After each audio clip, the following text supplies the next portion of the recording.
Assalamualaikum warahmatullahi wabarakatuh. Selamat sore semua teman-teman. Pada kesempatan kali ini kami akan mempresentasikan hasil diskusi kami tentang keputusan penetapan harga.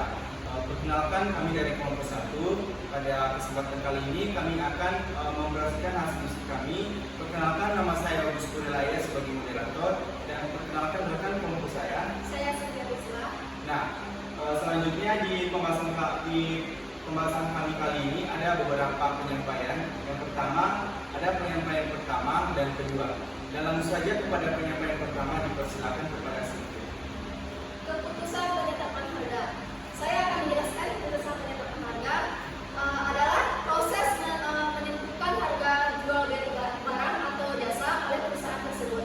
Contohnya seperti diskon atau promosi, yang menawarkan diskon atau promosi khusus untuk menarik lebih banyak pembeli. Misalnya di toko pakaian, kosmetik, menawarkan diskon besar-besaran selama akhir pekan atau pas liburan untuk meningkatkan penjualan perusahaan tersebut.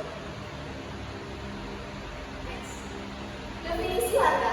Berdasarkan definisi harga, maka dapat disimpulkan harga adalah sejumlah uang yang harus dikeluarkan oleh konsumen untuk mendapatkan produk atau jasa yang dibelinya, memenuhi kebutuhan maupun keinginannya, dan umumnya dinyatakan dalam satu moneter rupiah, dolar, dan lainnya. Next. Penetapan harga telah memiliki fungsi yang sangat luas di dalam program pemasaran menetapkan harga. Berarti bagaimana mengetahukan produk kita dengan aspirasi sasaran pasar, yang berarti pula harus mempelajari kebutuhan, keinginan, dan harapan konsumen. Contohnya seperti kita ingin dan membutuhkan pakaian atau tas, dan harganya pun sesuai dengan kita yang jual sebenarnya ini. Next. Tujuan penetapan harga. Dalam teori ekonomi klasik, setiap perusahaan selalu berorientasi pada seberapa besar keuntungan yang akan diperoleh dari suatu produk atau jasa yang dimilikinya. Sehingga tujuan penetapan harga hanya berdasarkan pada tingkat keuntungan dan perolehan yang akan diterimanya. Namun di dalam perkembangannya, tujuan penetapan harga bukan hanya berdasarkan tingkat keuntungan dan perolehannya saja, melainkan berdasarkan pertimbangan non ekonomis lainnya. Saya kembalikan kepada moderator. Baik, itu aja penyampaian materi pertama. Selanjutnya kami akan melanjutkan untuk menyampaikan materi selanjutnya. Next. Di sini ada strategi penetapan harga. Strategi penetapan harga adalah tahapan di mana perusahaan mengklasifikasikan dan menggolongkan produk atau jasa yang dihasilkan merupakan produk baru yang belum memiliki konsumen loyal, atau tetap produk yang telah beredar, yang telah memiliki pangsa pasar tersendiri.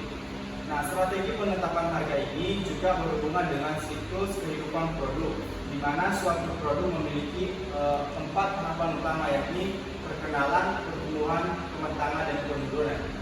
Selanjutnya, secara khusus strategi penetapan harga ini terdiri dari yang pertama, produk baru. Nah, contoh dari produk baru ini adalah memungkinkan menggunakan penetapan harga penetrasian untuk memperoleh pangsa pasar awal, atau penetapan harga untuk memaksimalkan keuntungan strik pasar yang lebih kecil dan bersedia membayar.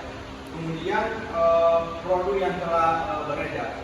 Contoh dari produk yang telah beredar ini adalah dapat menggunakan diferensi harga dengan harga yang disesuaikan untuk memperhitungkan perbedaan dalam preferensi konsumen, tingkat daya beli, atau faktor lain antara pasar global.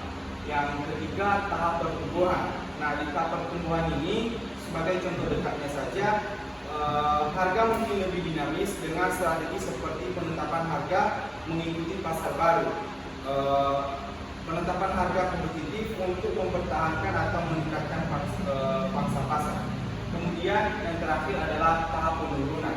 Nah, di tahap penurunan ini, penetapan harga diskon atau penurunan harga secara bertahap untuk memaksimalkan penjualan sambil minimalkan penurunan margin keuntungan. Nah, selanjutnya adalah ada di sini faktor yang mempengaruhi harga. Yang pertama, faktor internal. Artinya di sini memaksimalkan laba, mempertahankan kelangsungan hidup perusahaan, meraih pangsa pasar yang besar, menciptakan meletakkan kepemimpinan dalam hal kualitas, mengatasi persaingan dan melaksanakan tanggung jawab sosial dan lain. Untuk selanjutnya adalah di sini ada faktor eksternal. Setiap perusahaan perlu memahami sifat dan permintaan yang dihadapinya, apakah termasuk pasar persaingan sempurna, persaingan monopolistik, oligopoli atau monopoli. Faktor lain yang tidak kalah pentingnya adalah elastisasi permintaan. Selanjutnya adalah di sini kami langsung menyimpulkan dari hasil kami pada hari ini adalah harga adalah sejumlah uang yang harus dikeluarkan oleh konsumen untuk mendapatkan produk atau jasa yang dibelinya guna memenuhi kebutuhan maupun keinginannya, dan umumnya dinyatakan dalam suatu moneter atau rupiah, dolar, yen, dan lain-lain. Sedangkan penetapan harga adalah suatu proses untuk menentukan seberapa besar pendapatan yang akan diperoleh atau diterima oleh perusahaan dari produk atau jasa yang telah dihasilkan. Baik, itu ajalah hasil proses kami pada hari ini, dan barangkali ada dari teman-teman semua yang menonton video kami ini untuk memberikan saran dan kritik dipersilakan, dan juga kalau ada pertanyaan-pertanyaan dari hasil tes kami ini dipersilakan kepada teman-teman semua. Baik, itu aja hasil tes kami pada hari ini. Kami tutup dengan Assalamualaikum warahmatullahi wabarakatuh.